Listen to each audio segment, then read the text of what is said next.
હાસોટમાં અંતિમ યાત્રા માટે ડાઘુઓએ વિકટ પરિસ્થિતિમાંથી પસાર થવું પડી રહ્યું છે। શમશાનને જોડતો પાકો રસ્તો ન હોવાના કારણે વારંવાર મુશ્કેલીનો સામનો કરવાનો વારો આવ્યો છે। હાસોટમાં આવેલ આદિવાસી સ્મશાન સુધી પહોંચવા યોગ્ય રસ્તો ન હોવાથી સ્થાનિક લોકો ભારે પરેશાનીઓનો સામનો કરી રહ્યા છે। ખાસ કરીને વરસાદી ઋતુ દરમિયાન સ્થિતિ વધુ દયનીય બની જાય છે।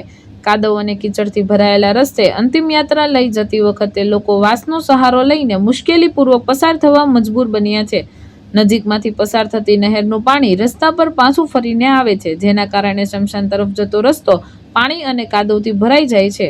તાજેતરમાં મુશ્કેલ પરિસ્થિતિમાં પસાર થતી એક અંતિમ યાત્રાનો વિડીયો સામે આવતા મામલો ચર્ચામાં આવ્યો છે।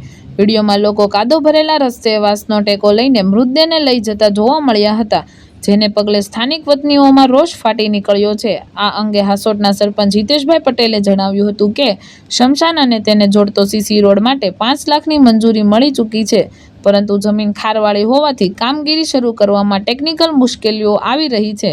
આદિવાસી સમાજના આગેવાનો સાથે બેઠક કરીને સમસ્યાનું નિરાકરણ લાવવામાં આવશે। Dharmesh Rana, BHP news, Ankleshwar.